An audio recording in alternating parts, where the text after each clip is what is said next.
সবার কি অবস্থা এই গরমে? আশা করি সবাই ভালোই আছেন। তো আমরা ছাদে যাইতেছি, আমরা আপনাদেরকে দেখাবো আমরা কিভাবে রোদে ডিম ভাজি। তো আপনারা দেখতেই থাকেন। আমরা ছাদে অলরেডি চলে আসছি, দেখেন ছাদের অবস্থা খুবই রোদ। এই রোদের জন্য ছাদে কেউই আসে না বর্তমান। এই দেখেন ছাদ পুরো ফাঁকা, আমরাই আসলাম। আর সূর্যের যে তেজ, এই তেজে কেউ আসতেও চাবে না ছাদে। তো আপনারা দেখতেই থাকেন। তো আপনারা দেখতে পাইতেছেন আমরা কড়াই, এই যে তেল, সব কিছু নিয়ে আমরা চলে আসছি। আমরা আপনাদের আজকে দেখাবো আমরা কিভাবে সূর্যের তাপে ডিম ভেজে খাই। আপনারা দেখতে থাকেন। এই যে আমরা কড়াইটা এখানে রেখে দিয়েছি। কড়াইটা আমরা মাত্র কিছুক্ষণ হয়েছে রাখছি, তাই অনেকটাই গরম হয়ে গেছে। আপনারা দেখতেই পাইতেছেন ভালোই গরম হয়েছে। তো সূর্যের যে অবস্থা, গরম হওয়ারই কথা। আমরা ছাতা নিয়ে আসছি, কারণ এখানে ছাতা ছাড়া টেকা খুবই কঠিন। তো আমরা এখন তেল দিয়ে দেবো, এটাতে কিছু পরিমাণ তেল দিয়ে আমরা আরও কিছুক্ষণ ওয়েট করব এখানে। দেখেন খাদিজা কতটুকু তেল দিছে, ওকে বলছি আবারও তেল দিতে, ও আবারও তেল দিতেছে। তো এখন তেলটা আমরা ভালোভাবে চারিপাশ দিয়ে ছড়িয়ে নেব।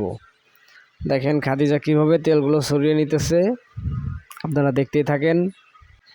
তেলগুলো ছড়ানো হয়ে গেলে আমরা আরও কিছুক্ষণ রোদের তাপে এটাকে রেখে দেব। আপনারা দেখতেই থাকেন। তেলটা আর একটু গরম হয়ে নেক, তারপর আমরা ডিমটা ভাজবো। তো কড়াইটা এই যে গরম হইতেছে রোদে, আপনারা দেখতেই থাকেন। অনেকক্ষণ তো হইলো, চলেন দেখি কড়াইটা কতটুকু গরম হয়েছে।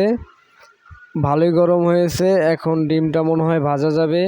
তো আমরা এখন ডিম দিয়ে দেব, আপনারা দেখতেই থাকুন। তো ডিমটা আমি যত্ন সহকারে পকেট থেকে বাই করে নিলাম এবং ডিমটাকে আমরা এখন ভাঙবো। ভেঙে তারপর আমরা কড়াইয়ের ভিতরে ডিমটা দিয়ে দেব। আমরা কড়াইয়ের ভিতরে এখন ডিমটা ছেড়ে দেব। তো ডিমটা আমি এখন দিয়ে দিতেছি, কড়াইয়ের ভিতরে দিয়ে দিলাম, দেখতেই পাইতেছেন। আপনারা দেখতেই থাকেন ডিমটা কিভাবে এখন হয়, দেখেন। আপনারা দেখতেছেন ডিমের সাইড দিয়ে কিন্তু অনেকটাই সাদা হয়ে গেছে, দেখেন অনেকটা সাদা হয়ে গেছে। তো আরেকটা কথা, আপনারা কিন্তু আবার কেউ এটাতে চুলা মনে করেন না, হ্যাঁ, এটা কিন্তু কোনো প্রকার চুলা না, আমরা সূর্যের তাপেই ভাজতেছি।